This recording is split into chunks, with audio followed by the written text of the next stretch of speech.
वतन यानी वतन में अजनबी होना। 10 हाथ कफायत शारी, ये लफ्ज़ बहुत अच्छा है, यानी कम खर्ची। जो लोग बहुत फालतू खर्च करते हैं ना, उनको हम कफायत शार नहीं कहेंगे।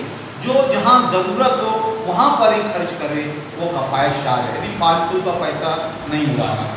दराज नफसी यानी मुराद ज़्यादा कहना, यानी अपनी बात को खूब लंबी चौड़ी करना, उसको कहते हैं कलाम को तूल देना।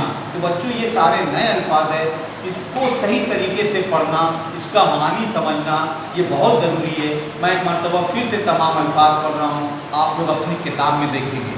अक़दस गिरामी नामा, सादिर होना, लघु, सरी, मुलाहिज़ा, किल्लत, तरद्दुद, मोतबर, सेंसर शुदा, बफज़ल, अहलिया, मुहब्बी, मरकूमा, नवाजिश बरादराना, मोतरिफ, ममनून, गुर्बत दर वतन, 10 कफ़ायत शारी, दराज नफसी, ये सारे नए अल्फाज इस खत में हम लोग पढ़ेंगे।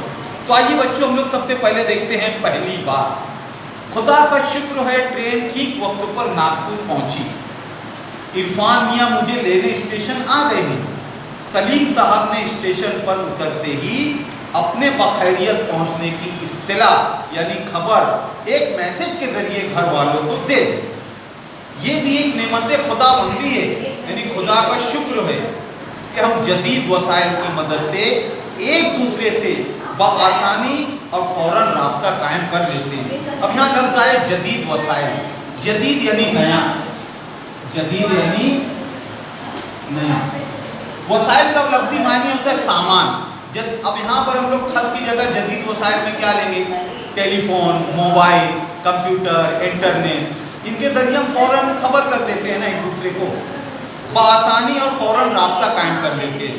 वीडियो कॉन्फ्रेंसिंग के जरिए रूबरू बातचीत से भी लुत्फ़ अंदोज़ होते हैं। वीडियो कॉन्फ्रेंसिंग यानी कि वीडियो में हम लोग एक दूसरे को देखते हैं और बातचीत भी करते हैं, एक दूसरे का चेहरा दिखता है। ये हम लोग जो आजकल ऑनलाइन जूम पर पढ़ाई करते हैं, ये क्या है? ये भी एक तरह की वीडियो कॉन्फ्रेंसिंग है। एक ज़माना था जब मुसाफिर मंजिल पर पहुंचने की इत्तला खत या तार के जरिए कई दिनों बाद इसके घर वालों को मिलती थी। अब तो खत लिखना बीते दिनों की यादगार बनकर रह गए।